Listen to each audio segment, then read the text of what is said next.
Halo, perkenalkan nama saya Abed. Di sini saya akan sedikit mempresentasikan terkait penggunaan Datadog secara overall gitu kan, overview. Di sini berdasarkan kebutuhan untuk demo certification. Nah, untuk agenda ini saya bikin sedikit persentase. Yang pertama adalah terkait Datadog overview, yang kedua adalah dashboard, ketiga integration, keempat container map, kelima service map, keenam APM, dan yang ketujuh logs, dan yang kedelapan adalah alerting. Mungkin untuk mempersingkat waktu, saya akan coba explain sedikit mengenai Datadog Overview. Oke, jadi di Datadog Overview ini akan menjelaskan sedikit mengenai Datadog. Datadog sebenarnya adalah sebuah platform di mana platform ini memiliki tiga pilar utama. Yang pertama adalah metrics, yang kedua traces, dan yang ketiga logs. Dari sini, Datadog berangkat menjadi sebuah platform observability di mana semua part-part tersebut bisa dikoncang oleh Teams-Teams yang memerlukan untuk keperluan monitoring. Nantinya outputnya adalah bagaimana kita bisa memberikan informasi terkait performance dari application atau infrastruktur yang kita monitoring. Nah, kemudian yang berikutnya adalah dashboard. Datadog sendiri, dashboard itu di-provide secara out of the box. Out of the box ini maksud adalah ketika kita sudah melakukan integration terhadap application, terhadap teknologi apps, terhadap infrastructure, uh, semua itu sudah disediakan oleh Databox. Jadi Datadog sudah memprovide itu tujuannya adalah untuk mempermudah kita. Cuman di satu sisi kalau teman-teman mau gitu kan untuk melakukan customisasi sesuai kebutuhan teman-teman itu juga bisa teman-teman lakukan.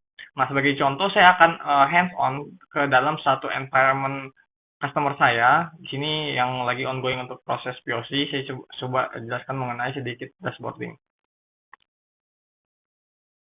Nah, untuk dashboard sendiri teman-teman bisa ke menu dashboard, dashboard list gitu kan.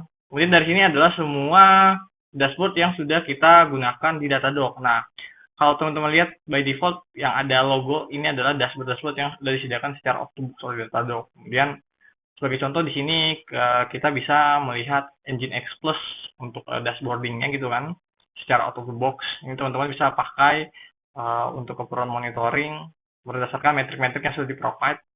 Sebagai contoh lain adalah ketika kita ingin melakukan dashboarding terkait, let's say katakanlah Postgre. Nah, teman-teman bisa lihat gitu kan metrik-metriknya.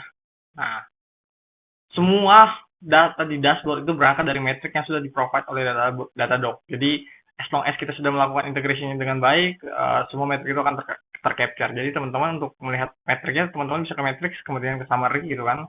Semua metrik-metrik ini yang teman-teman nanti bisa pakai untuk di keperluan dashboarding. Gitu.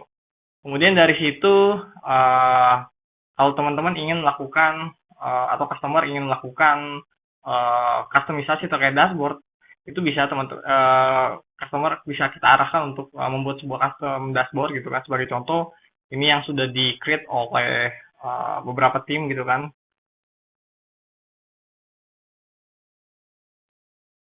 Yep, sebagai contoh ini infrastructure overview gitu kan. Jadi dari sini sebenarnya datanya itu nanti akan di-provide berdasarkan infrastructure gitu kan. Sebagai contoh, di sini juga bisa kita set berdasarkan time frame. Teman-teman mau lihat apakah berdasarkan time frame 42 days. Jadi bisa teman-teman sesuaikan sesuai kebutuhan teman-teman.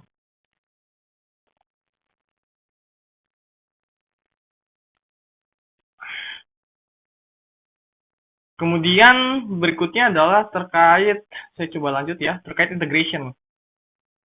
Ya, di Datadog sendiri, integration itu sudah disediakan hampir kurang lebih 700 teknologi dan itu free. Jadi nggak ada charge sama sekali terkait integration dari sisi Datadog.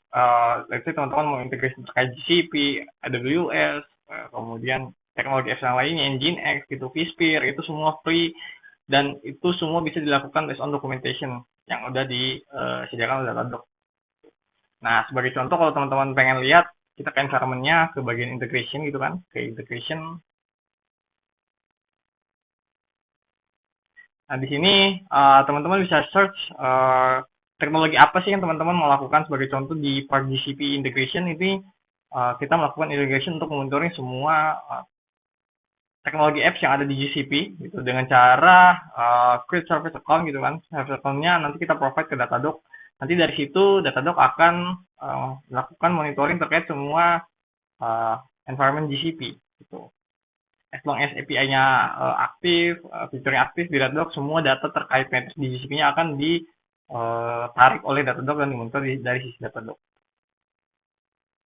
Nah, sebagai contoh, mungkin teman-teman pengen cari Nginx, bisa dicari sesuai kebutuhan teman-teman, sesuai kebutuhan customer gitu kan, nanti tinggal diintegrasikan berdasarkan dokumentasi. Harusnya tinggal ikutin step by step-nya nanti, as long as teknologinya support, as long as dokumentasinya jelas dan konfigurasinya juga kita ikutin based on documentation, semua akan terintegrasi. Jadi di sini Datadog tidak memiliki limitasi license untuk melakukan integration, jadi semua feel free untuk semua integration yang sudah di-provide oleh Datadog, dan nantinya mungkin akan ada lebih teknologi-teknologi lain yang akan diupdate Datadog untuk diintegrasikan dengan Datadog gitu. Sebagai contoh ini vSphere kita integrasikan menggunakan kredensial dari vSphere-nya gitu kan, kita put di YAML-nya gitu kan, jadi nantinya data dari vSphere-nya akan integrasi. Itu teman-teman bisa lihat di bagian dashboarding maupun di bagian infrastructure list.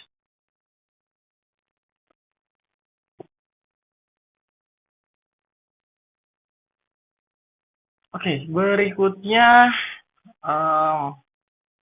saya akan coba jelaskan sedikit mengenai container map. Yep.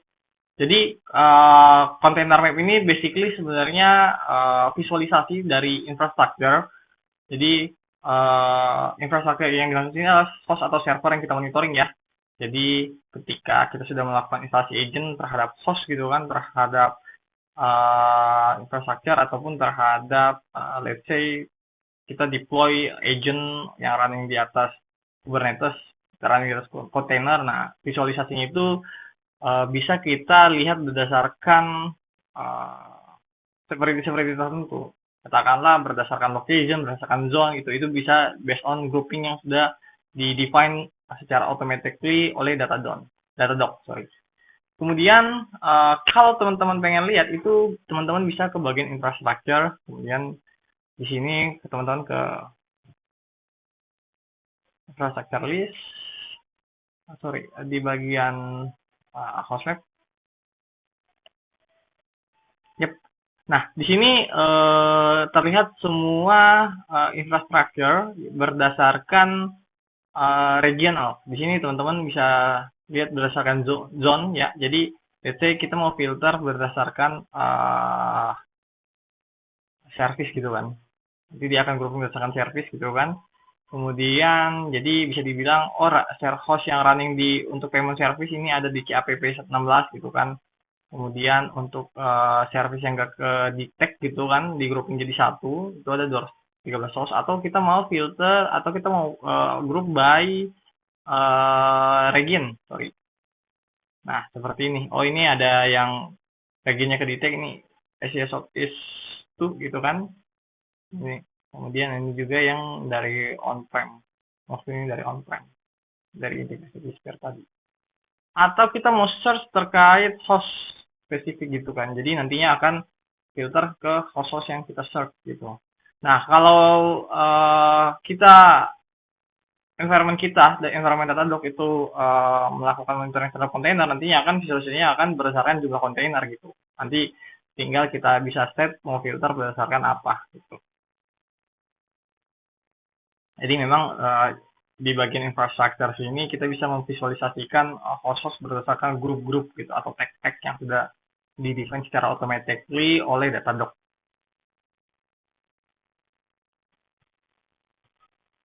Kemudian berikutnya adalah service map. Ya, di Datadog sendiri by default service map ini adalah part APM. Jadi salah satu tujuan dari service map adalah kita bisa melihat correlation antara service. Katakanlah dari service depan ke belakang itu correlation seperti apa. Apakah mungkin di tengah-tengah ada bottleneck gitu kan. Jadi bisa kita tahu, oh ternyata di tengah ini ada service yang memang response time-nya tinggi, ini bisa menjadi pinpoint terkait root cause gitu kan. Uh, untuk service map-nya sendiri, kita bisa ke menu service map di bagian APM, kemudian teman-teman klik service map. Nah, di sini kita bisa lihat service map berdasarkan service yang sudah kita instrumentasi. Jadi untuk melihat visualisasi ini kita perlu melakukan instrumen atau APM, instalasi APM di dalam service-service yang mau kita lihat atau kita visualisasikan. Sebagai contoh, di sini teman-teman bisa lihat ada beberapa service ya. Sebagai contoh authentication service ini dia ada ke surrounding, ke Redis, ada ke Postgre, ada ke QR service. Nah, ini bisa kita lihat correlation antara service. Kita correlation-nya juga bisa kita lihat by list ataupun by map. Cuman default-nya adalah kita bisa provide by map.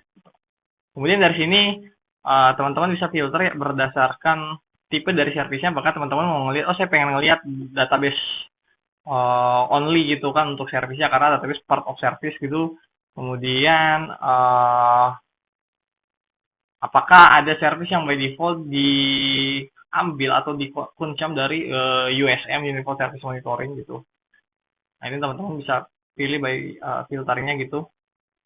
Atau mungkin juga kalau teman-teman di sini bisa lihat, nah ini sebagai contoh, ternyata dari payment service ini request yang masuk ataupun keluar dari service in out-nya itu ada sekitar 45,5 request per second gitu kan.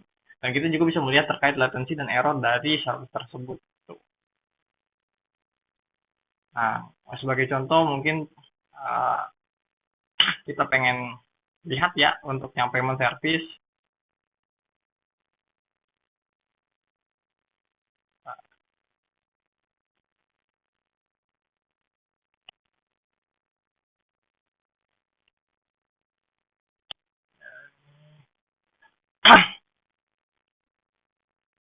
Kita inspect. Nah, kurang lebih informasinya seperti ini. Jadi flow dari depan ke belakang lebih jelas menggunakan visualisasi ini. Jadi kita lihat payment service ini. Sorry, sebentar ini. Ini di calling dari service apa aja ini, seperti QR service, authentication service, bill service, payment service gitu kan. Ini detailnya. Kemudian dari sini payment service ada call ke authentication service lagi, user service lagi, dan ke database Postgre gitu. Nah, sebenarnya kita bisa breakdown lagi sih apa yang ada di dalam service tersebut, request apa aja gitu, endpoint apa aja gitu. Nah, ini detail dari metrik untuk payment service specifically. Oke. Berikutnya adalah terkait APM. Nah, ini tadi udah masuk ke sedikit ke part APM. Jadi dari service kita berangkat ke APM. Jadi APM ini adalah part dari services di mana kita bisa breakdown lebih detail terkait traces yang ada di dalam services atau request. Jadi ini lebih deep gitu kan. Sebagai detailnya saya akan coba lihat ke teman-teman. Jadi ini berangkat ke APM, kemudian ke bagian service katalog.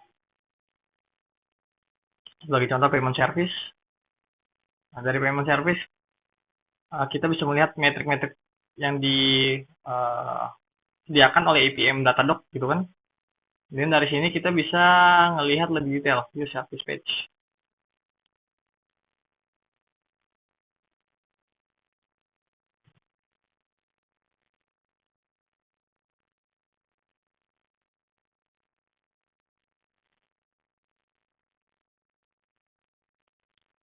Nah, dari sini kita bisa melihat endpoint yang running atau jalan di dalam payment service. Ini bisa dibilang API juga gitu. Jadi bisa kita lihat service mana sih yang request mana sih yang paling lama gitu, ini bisa kita sorting gitu kan. Kemudian atau request mana sih, endpoint mana sih yang paling banyak error gitu kan, teman-teman bisa sorting. Nah, sebagai contoh kalau kayak kita pengen ngelihat nih breakdown dari API transfer service transaction gitu kan, teman-teman tinggal klik gitu kan, diklik and then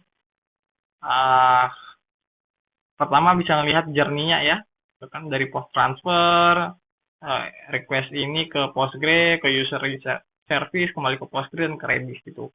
Dan dari sini eh,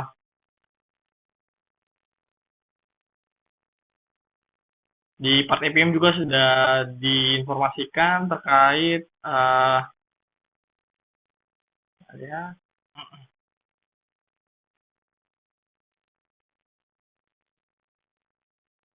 Nah, terkait traces ya, ini di sini ada live traces gitu kan. Jadi bisa kelihatan detail dari setiap trace dengan status code dan duration dari setiap transaksi atau setiap request. Kemudian kalau mau di breakdown tinggal diklik gitu kan, nanti ada flame graph. Di sini flame graph bisa dilihat. Jadi method sama kelas dari request tersebut juga bisa terlihat dari sini. Jika kita melihat Datadog juga provide terkait informasi terkait requestnya gitu kan. And then jika kita mau monitoring logs, correlation antara APM dan log juga bisa kita lihat di sini, gitu kan. And then kalau tadi part database juga termonitor dari setiap transaksi atau setiap request ke database-nya gitu kan, bisa kita lihat query apa aja yang di hit. Gitu.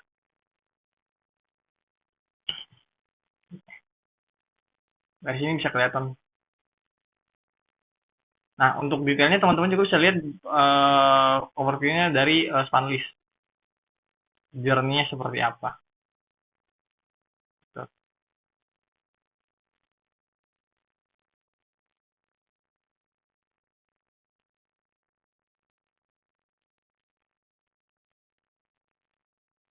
Oke. Kemudian berikutnya adalah terkait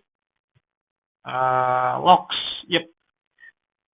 Salah satu pilar dari data adalah logs. Jadi by default kita juga bisa memonitoring logs ya, baik itu logs dari operating system ataupun logs dari sisi service aplikasi. As long as semua kita integrasikan, semua kita konfigurasi dan terdetek Datadog, kita bisa poncam logs tersebut. Nah, logs di Datadog sendiri itu teman-teman bisa lihat di logs, kemudian di search. Dari logsnya bisa terlihat sebelah kiri logs dari service mana aja yang lagi terdetek di Datadog gitu kan. Ini udah melalui proses indexing gitu. Uh, Nanti kelihatan date, source-nya dari source-nya dari mana gitu kan. Kemudian service-nya apa, kontennya apa gitu kan. Kemudian kalau kita mau filter by payment service juga bisa di kelihatan gitu kan. Maka teman-teman mau ngecek nih, oh saya mau ngeliat log error aja nih dari payment service ini, bisa tinggal difilter gitu kan. Kemudian dari sini nantinya kita juga bisa bikin ke dalam dashboard gitu. Jadi kalau teman-teman mau bikin bisa klik save to dashboard aja gitu kan, berdasarkan kondisi dari logsnya gitu. Kemudian alert juga bisa gitu kan. Jadi kalau mau dibuatin alert terkait logsnya itu bisa. Itu sedikit tentang logs. Mungkin saya coba lanjut lagi. Berikutnya adalah terkait alerting. Oke. Berangkat dari observability tools, semuanya itu mostly akan membuat sebuah hasil monitoring itu ke dalam bentuk alert jika ada anomali. Jadi entah itu alertingnya dari sisi infrastruktur, entah itu alertingnya dari sisi database, ataupun entah alertingnya itu dari sisi logs, itu di Datadog provide tersebut itu. Jadi alertingnya ini berangkat dari monitor Datadog. Jadi kalau teman-teman mau bikin alerting itu bisa ke bagian monitor gitu kan, kemudian manage monitor gitu kan. Nah, nanti di sini kita bisa lihat nih, ini alerting apa aja sih yang udah di-create gitu kan. Kemudian nah, ini sebagai contoh ada uh, metrik terkait abnormal gitu kan. Jadi ketika melewati condition ini gitu, maka akan trigger alert gitu. And then kalau kita mau bikin metrik baru bisa ke new monitor. Sorry, kalau kita mau bikin alert baru ke new monitor, kemudian kita bisa pilih berdasarkan kategori, itu kan apakah mau by metrik atau by database monitoring, error tracking, lain-lain. Sebagai contoh kita bikin by metrik gitu kan. Nah, metriknya ini bisa kita cek di sini, di bagian metrik. Jadi contoh kita mau bikin CPU gitu kan, CPU. Gue di search CPU,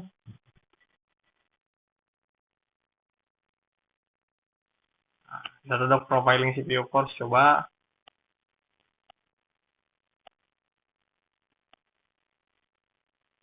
Nah, di copy, then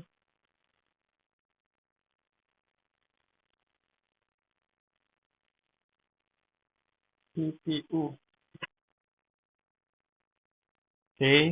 Nah, nanti di sini kita bisa melakukan condition. Apakah kita mau berdasarkan source dari host mana gitu kan, tergantung kondisinya teman-teman. And then di sini juga kita bisa set threshold. Jadi alert itu masuk kategorinya warning atau alert itu berdasarkan threshold yang udah kita define. Gitu.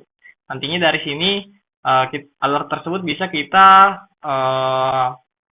lemparkan ke third party notification, entah itu Telegram, via webhook, atau ke email. Gitu. Nah, itu sedikit informasi terkait bagaimana kita buat alert ataupun monitor di Datadog. Gitu. Nah, sebenarnya juga di sini ya, di sini juga kalau dilihat itu bisa by services, jadi sudah disediakan oleh Datadog. PM service catalog.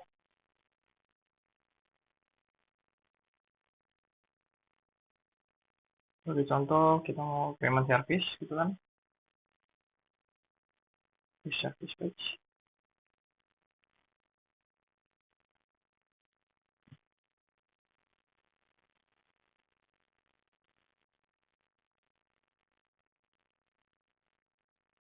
Nah, di sini teman-teman bisa create monitor berdasarkan recommendation yang sudah diberikan Datadog. Sebenarnya sih teman-teman tinggal klik start aja. Jadi metriknya pun sudah difilter berdasarkan Datadog gitu. Datadog sudah memilih terkait metrik yang di-provide untuk alertnya gitu. Dan ya, kita hanya set threshold aja apakah dari Datadog sudah sesuai dengan kebutuhan kita atau belum.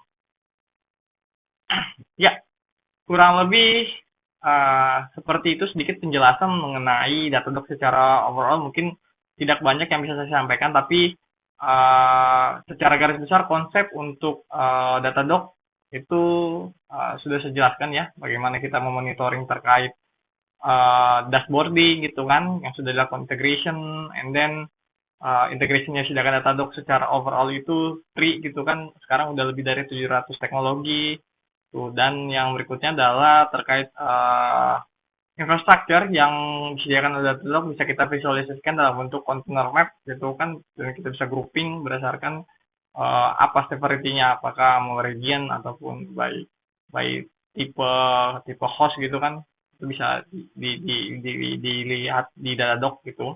Kemudian service map, bagaimana kita melihat correlation dari satu service ke service lain. Dari situ kita bisa melihat response time, request, throughput, apakah mungkin di tengah-tengah service gitu kan, tengah-tengah requestnya ada response time yang tinggi dari service tersebut, itu bisa menjadi satu highlight dari sisi Datadog gitu kan. Dan yang terakhir adalah feature APM yang bagaimana kita bisa melihat visibility Datadog untuk monitoring deep hingga ke dalam request gitu kan, apakah ada error di sana, apakah query ke database-nya lama, apakah ada GC, garbage collection time, dan locking or something yang bisa kita lihat visibility dari sisi APM Datadog. Kemudian logs yang by default biasanya dikonsum dari third party monitoring ya. Kita juga di Datadog provide itu, intinya kita bisa olah Datadog sesuai keperluan, apakah mau divisualisasikan dalam bentuk dashboard atau mau divisualisasikan dalam bentuk alert atau warning berdasarkan logs yang dikonsum. Kemudian alerting ya metrik gitu kan yang bisa kita jadikan alert untuk memberitahu bahwa kondisi dari data yang kita monitoring apakah lagi sehat atau enggak, itu bisa kita provide berdasarkan alerting. Ya, kurang lebih sekian ya terkait presentasi simple dan pendek untuk Datadog untuk keperluan DPN Demo Certification. Semoga sesuai dengan ekspektasi teman-teman prinsipal. Terima kasih.